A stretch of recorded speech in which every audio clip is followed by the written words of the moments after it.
Welcome home to USA Global TV and Radio, a place where dreams take flight, with authentic storytelling, diverse perspectives and meaningful conversations, where global stories unite and bridges are built beyond all borders. Discover world-class education, entertainment, hope and inspiration.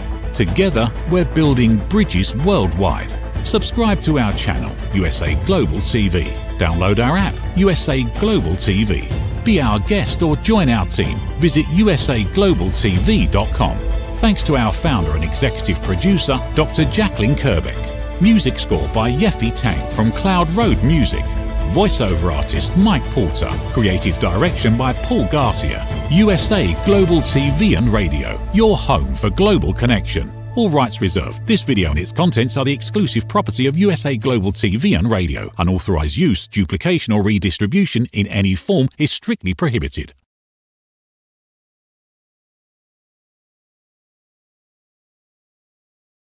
Good morning, good afternoon, good evening here on the USA Global TV and Radio Network. We're on the Wise Ones today. My name is Red O'Laughlin. But maybe it's more appropriate to say Merry Christmas and get ready for a Happy New Year, because it's that time of year. In 6 days, it's going to be Christmas Day.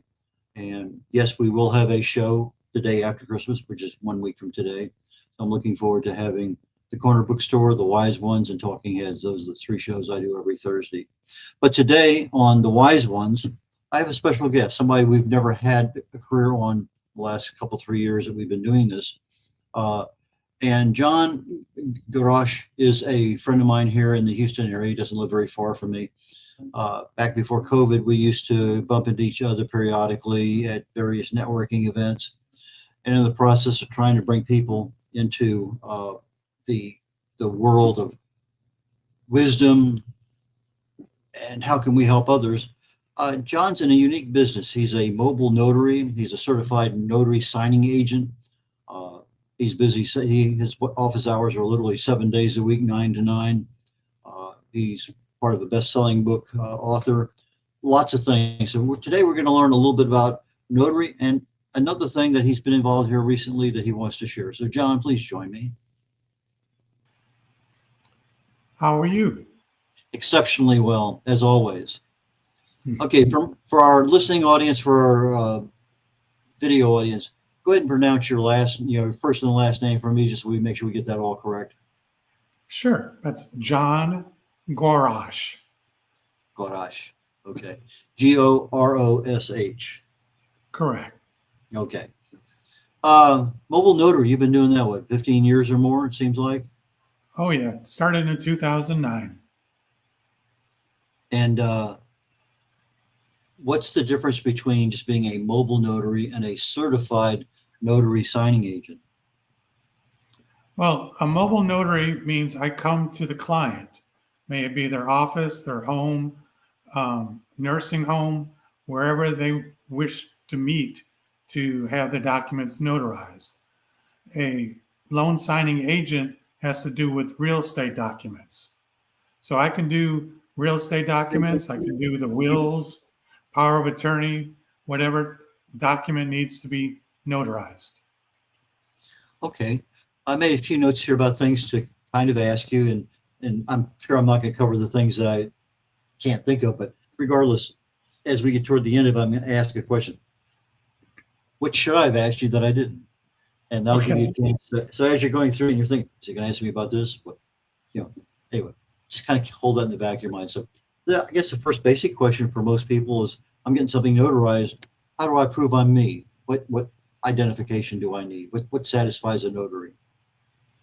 Well, it's never a question of satisfying me. It's satisfying the party that you're sending the document to. So the typical sources of identification is a driver's license that's current. It doesn't have to be the U.S. It could be an international driver's license. It could be a passport. Social Security card is also sufficient. Those are the normal sources of identification.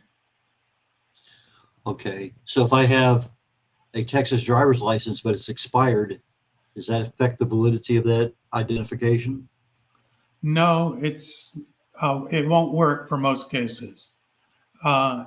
it will be useful information because it provides the picture and other information, but you will need to have a collaborative source of identification. May it be the Social Security card, passport. If you don't have an ID, it could be using another individual to attest that you are who you say you are. Okay, so if I have an expired passport and expired driver's license, they're both photo IDs. They both have me, my address, but they're expired. Is that a critical issue with anything dealing with notaries? Yes, it's critical. It will be insufficient as the sole source of identification. You would need another source to collaborate it. Okay, fantastic. Because that one, I think a lot of people say, well, it was valid, but again, it's the time line. What kinds of documents need a notary to notarize? Well, I always use the phrase, he who owns the gold makes the rules. So if the person that's creating the document requires to have a notary, maybe a bank, title company, whatever it might be, if they require a notary, therefore a notary is needed. That's pretty interesting. So it may not necessarily be a regular document that would be notarized, but because the person wants it notarized, that makes it a requirement. Correct. Okay. You're sitting there in person with somebody and they're getting ready to sign their name on the document, and you notice what might be more than just a little bit of reluctance to sign their name. Is that something of concern to you at all? Not completely understanding reluctance. If they reach out to me to have me notarize something, that's the unique thing about what I do is people appreciate me being there because I'm there to help them. So I'm there to explain the paperwork, but if they don't comprehend the paperwork, maybe because of medical conditions, whatever it might be, even if they have valid ID, if they don't reflect that they understand what they're signing, my fiduciary responsibility is to them and not to put them in an awkward position. So there are, on rare occasions, I refuse to do a signing if the person doesn't understand, or if a family member is forcing them to sign something and they're not comfortable in signing it. So once again, I'm there in a position to help the signer to understand what they're signing. Okay, makes a lot of sense. So in your past 15 years, has that happened just a few times? Only a few times. Okay, we got one question coming in from the audience. It says, are notaries ever called into court to testify about documents they have notarized? Personally, since 2009, I have not. I have received one request from a law firm, and it was not to show up in court, but just to sign a document to confirm that, I did the notarization. But yes, notaries do get called to court because a notary is licensed by the Secretary of State. In my situation, Secretary of State of Texas. So I have a log of my notary assignments, and that's proof for the court that I did the assignment. Okay, I'm not a lawyer, so I can't give you a legal answer. I'm just answering it to the best of my knowledge. Okay, we're here in Texas. So with the state of Texas, you can't go over to Louisiana and notarize something. Is that right? That is correct. Now, Okay. there is a thing called remote notary, and I used to do it, but I had no request, so I had the license expired. A remote notary can notarize a document as long as, let's say for me, if I'm in the state of Texas, the signer could be anywhere in the United States, or actually they could be anywhere in the world if they have U.S. identification. But personally, I no longer do remote notaries because I just didn't have any requests. Okay. When you're looking at a document to notarize, is there something on the document that would prevent you from fulfilling your signature and notarization? Blanks, missing information, that kind of stuff. I'm sorry, what was your example?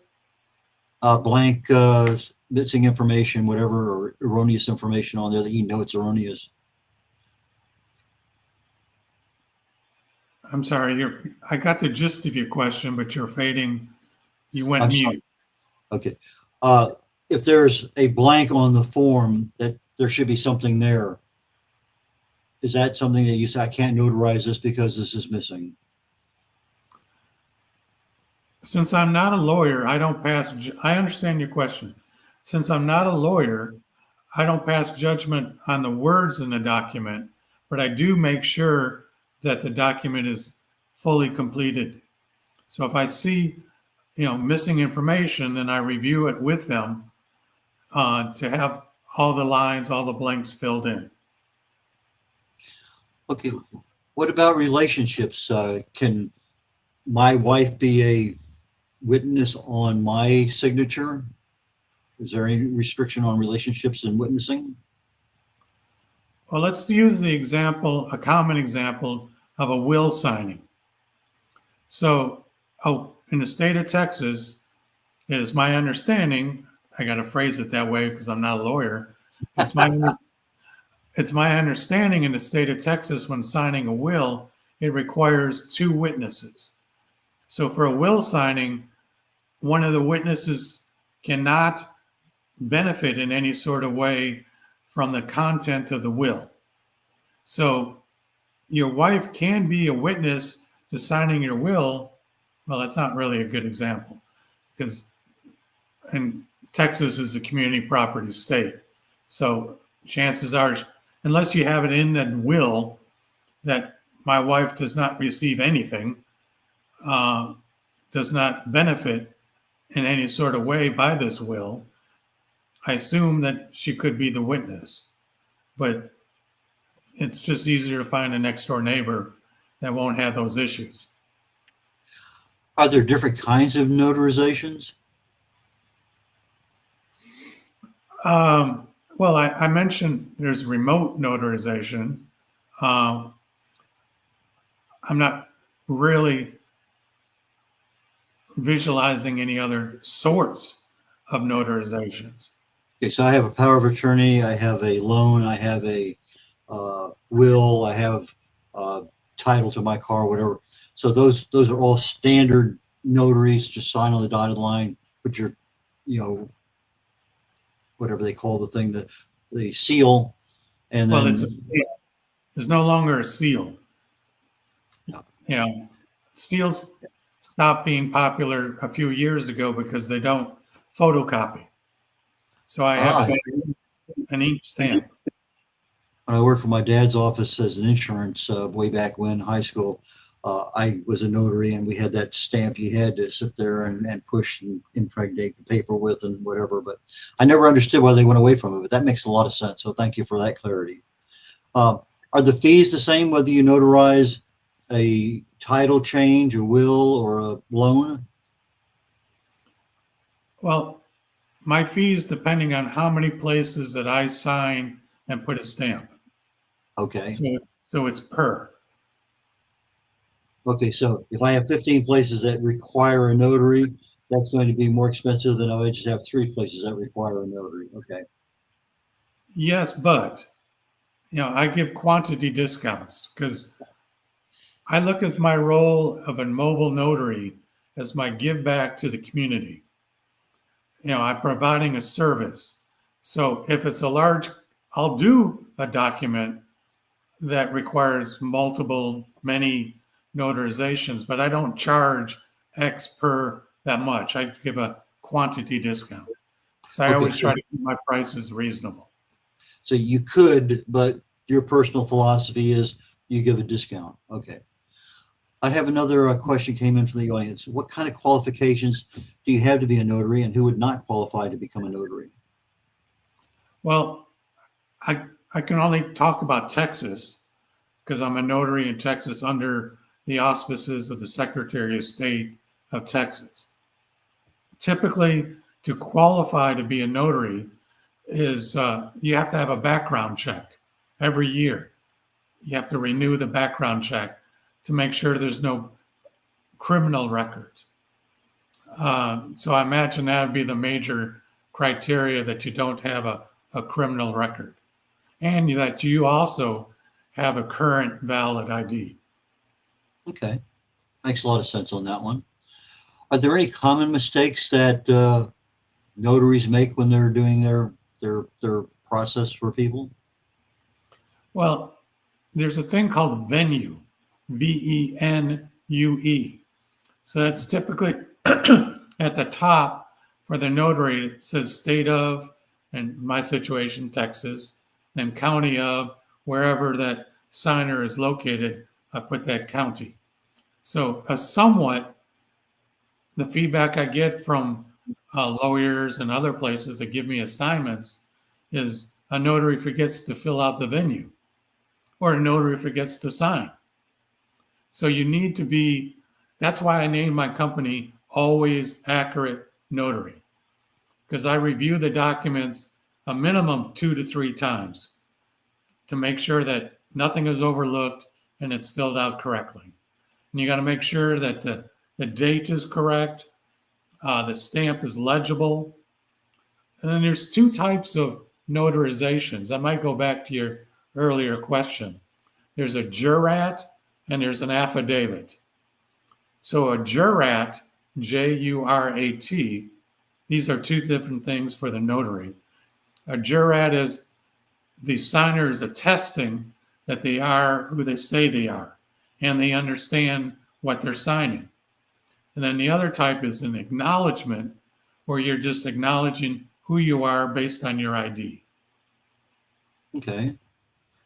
So if the date was wrong, or the city was wrong, or something like that, then that would make that notarization illegal or unlawful or incomplete, or what? I would use the word incomplete. Not, it may not be to the satisfaction to the entity that the documents are being sent to. So if it's a mistake in the notary section and it's brought to my attention, that there was a mistake made, I never charge the signer a re-sign fee. I guarantee my work to be done accurately the first time. And if it's in the section for the notary to complete, if there's a mistake in there, that does not require my understanding, because I'm not a lawyer. I always have to throw that in. It's my understanding that it won't require the signer to redo anything. It's just the entity would send that acknowledgement back to me to correct, and then I scan it back to them. I don't think it was that long ago. We're talking years, but not many years. We did a refi on the house or something, had something to do with that general thing. My wife was visiting our son and his family in Virginia. I was here, but we told them ahead of time. This had been planned well in advance. But whenever the loan closing actually happened, people are in 2 different places. I'm sure that's happened to you. I can't imagine it not. How do the loan company, bank, whatever it was, took care of the Virginia operation with all the notary, and whoever the local representative was here came to my house, and we signed 250 pieces of paper or whatever it may happen to be, as a big stack. But when you have situations where people are out of state, but both signatures need to be on the same form or whatever, can you run us through that process to get a better understanding of what really is required? That's an excellent question. I don't know the answer to, because that's a question more for the loan officer. But it's not unusual to have a split, SPLIT, split signing, meaning one party's in front of me and the other party could be in Virginia. So I don't know how the title company combines the paperwork, but it's never seemed to be an issue, because it's not something that's all that unusual. The only reason I ask is because that was a while back. We had done something else and they were looking at something, and the notary that was here in my front room said, well, they should have done this. Well, I don't know if the person in Virginia did this correctly or not, or whether that was according to Virginia state law, or whether, but it was just the interpretation. It was there. I guess it was correct, but their feeling was it would be more correct had they done something else. I don't know. So it may not even be an issue, but it was just something that was very confusing at the time that stayed in the back of my mind. Yeah, I mean, the signing in front of you and then your wife signing out of state, all that's sent to the title company, and he who owns the gold makes the rules. So the title company will decide in their review if this is acceptable formats. Do you have any interesting stories about situations that involved your signing something that was either kind of funniest or unusual, or not funniest, that's not a word, comical or unusual? I've had many unusuals. I've done about 6,000 of these since 2009. When I started out, I'd look at mobile notary as a give back to my community. So in the beginning, back in 2009, 10, when requested, I would go to the hospital to have the patient, sign some documents. It could be a power of attorney, it could be a will, but it's usually their final documents, because it's, when you walk into the room, it's pretty obvious that, their medical condition. So, I make sure that they understand what they're signing, because that's the main criteria. They have to understand what they're signing. And so in the beginning, when I went to the hospital, nursing home or whatever, their family would ask, after the signing, how much is the fee? And I would typically always say, no charge, it's free. It's my way of helping. So there's, I don't charge for this. And there was not one occasion where I had that conversation where that family member did not stuff some dollar bills into my pocket or hand it to me. You know what I'm trying to say. So in Japan, their culture, because that was my major in college, is saving face, FACE. So it became pretty obvious that to save face for the family member, I would stop saying it's free, and I would just quote a minimal amount. So they would feel comfortable. Because it's my business. I can charge what I want to charge. I don't have to get authorization from, anyone else. So I do what I think is appropriate. That's why I was saying quantity discounts. I think it's appropriate to give a discount, because I don't want the fee to be outrageous. Okay, so the minimal amount is left to the discretion of the person that you're servicing. And that may be $5 and maybe $50, whatever they think a minimum contribution back to you, and that saves face. And I really and truly like that option. That to me is a very professional way of doing things. Yeah, because like your father was a notary who had this, the seal. My father was a notary who had that same seal. So, plus he was a volunteer for lots of things around the community. My mother volunteered for lots of things. So this is the way I was raised. And this is how I raised my two girls, to always, give back to the community whenever possible. When in the event of a notarization, is there a swearing or affirmation or whatever you're saying that, yeah, that's me or whatever? Is there anything unusual about, I swear to God, or I swear on the Bible, or I affirm? Is there a language issue that has to be addressed there? Well, when it's a jurat, keep in mind jurat versus acknowledgement. When it's a jurat, I'm asking them to attest that, they are who they say they are. Now, you could use the verbiage, I swear to God, but I tried to avoid, once again, saving face. I don't know the other individual. I don't know their religious beliefs. So I avoid topics of religion. I avoid topics of politics. I'd like to talk to the people, banter, have conversations, but I purposely avoid topics that may be controversial.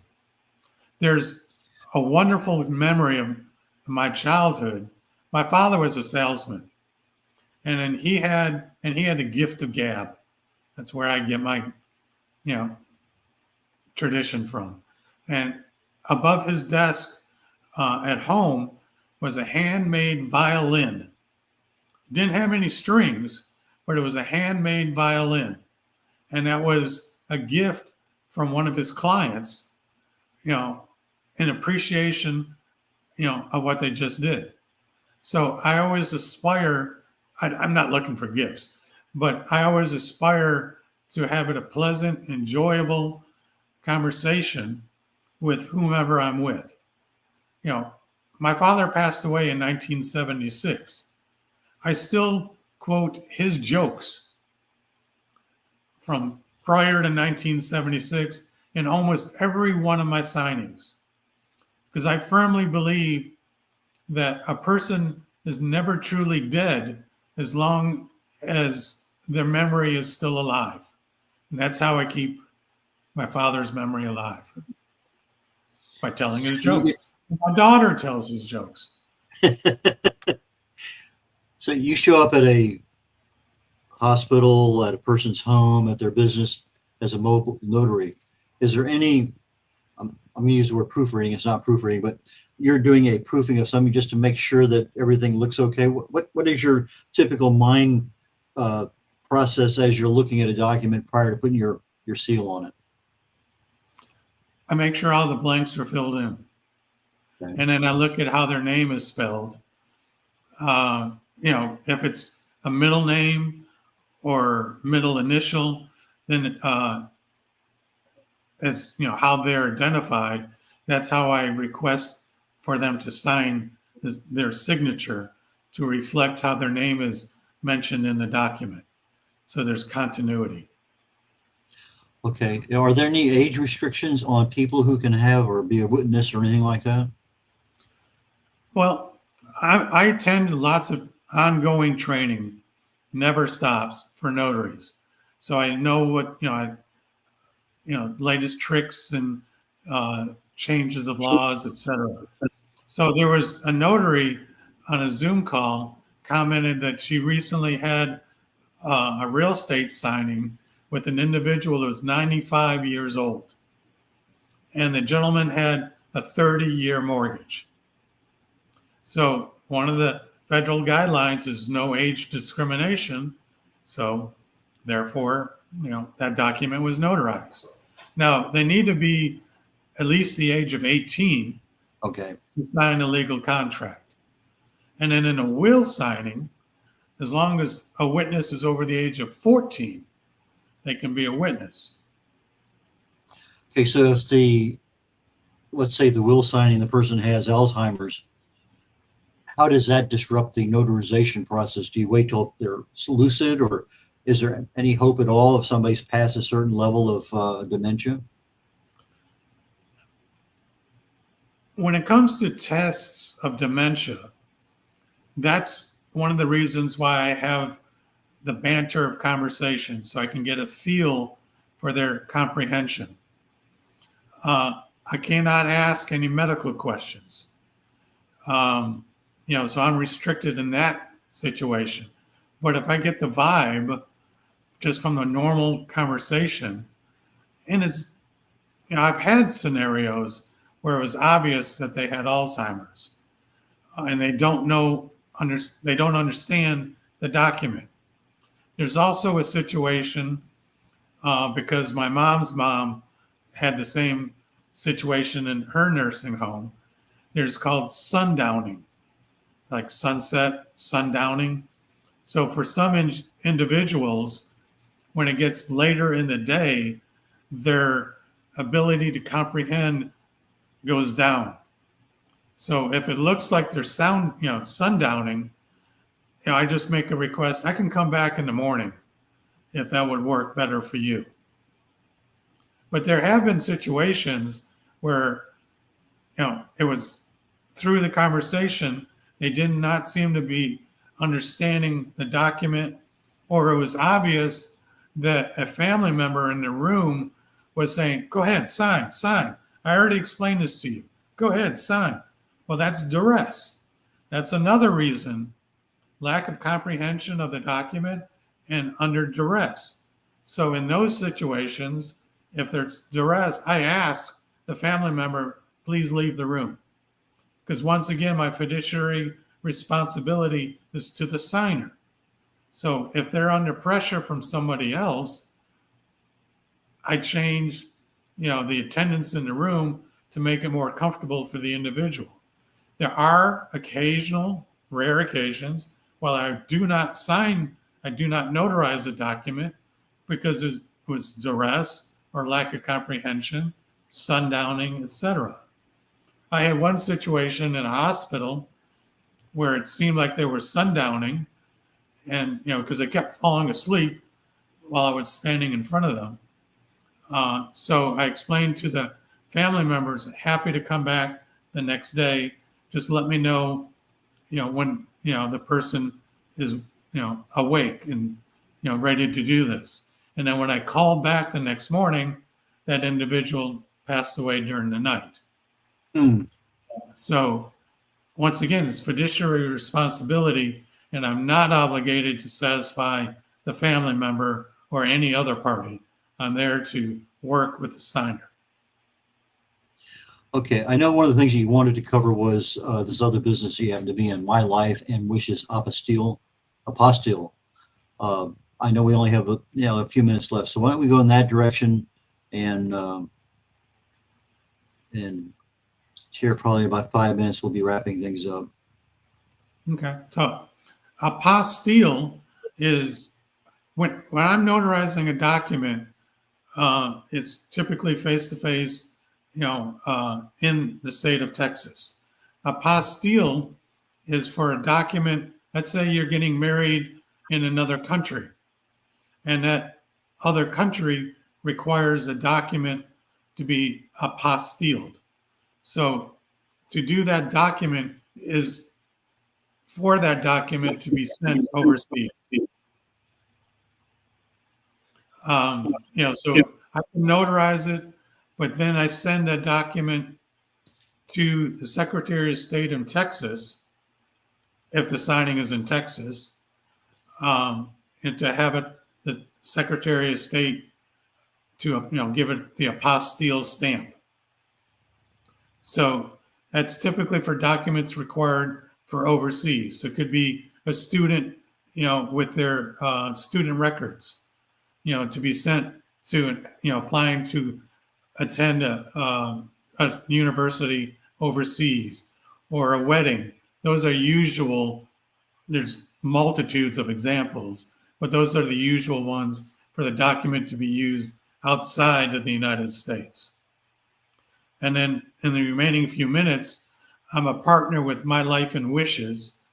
So what that is, it's an online portal for you to upload, maybe your will, all your documents, maybe information, who your lawyer is, who your doctor is, your passwords, because on average, every individual has 131 different websites that they enrolled on. So that could be 131 different passwords. Well, what would happen to you on your way home? If something happens to you on your way home, how would your family know where all your important documents are, or what would be missing? Or how would they access your bank accounts? So all this information is uploaded online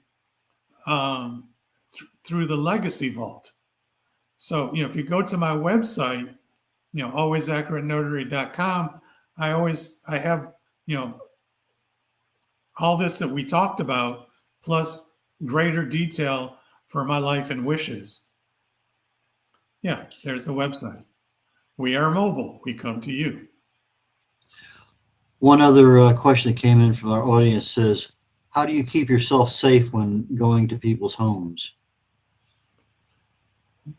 Typically, let's say off of this website, what I call John Q Public, if someone calls me to come to them to notarize a document, I have them text to me their first and last name and their address and the time they want to meet. So if they provide, by texting, I have their phone number. And if they provide their first and last name and their address, that gives, there's no guarantees of anything in life, but that gives me the warm fuzzies that this is legit.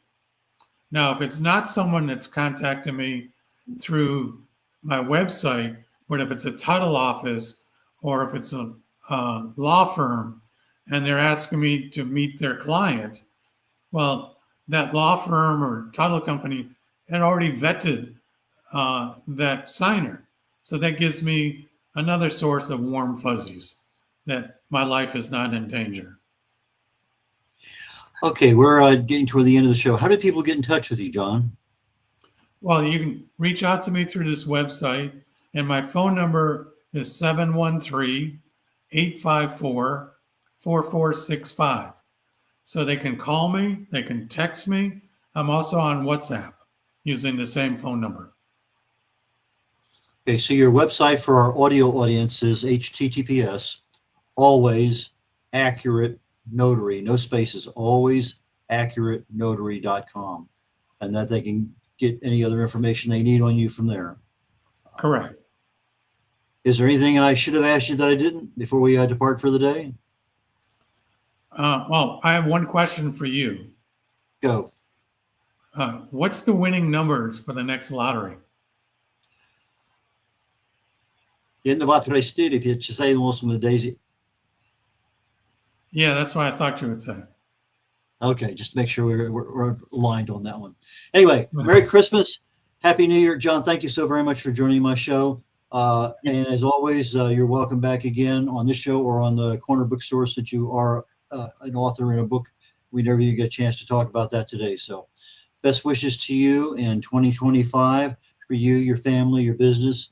And I look forward to bumping into you literally at the next time we meet in person at whatever networking event that is here, since we're literally neighbors not that far apart. So take care, enjoy, and we'll catch you later. Thank you very much for the opportunity. Okay. Bye, John. We got about a minute and a half here left. This is the Wise Ones on the USA Global TV and Radio Network. I'm Red O'Loughlin, and 6 days is going to be Christmas 2024. Merry Christmas, Happy New Year's. In order to get ourselves, and particularly myself, ready for next year, there are several things that we can do. In the Talking Heads portion of the USA Global TV and Radio Network, I typically take a topic like cancer, obesity, it doesn't matter, but just pick a health topic, and I'll talk about it for 4 weeks, 6 weeks, 8 weeks, and go into a lot of detail. But I thought it might be better to just take a topic, talk about the 30,000-foot view for a couple minutes, and then dive down to what's important. So what's important, what would I do is kind of my theme here for today, next week, and then probably a few weeks into January, about a certain thing. And my certain thing right now, prior to Christmas, is what would I do regarding heart health? So today in Talking Heads, I'm going to talk about heart health. What issues are there that we need to be aware of? And there's a lot of them. There's like 20 different things that can create literally a problem with the health of your heart. And most of them have similar fixes, but there's a lot of options out there that we've never even thought about or considered. Music, red light, there's a lot of things. Anyway, I'll be talking about those today. So with that being said, Red O'Loughlin bidding you adieu. Catch you all next week on The Wise Ones on the USA Global TV and Radio Network. Take care, y'all. Bye now.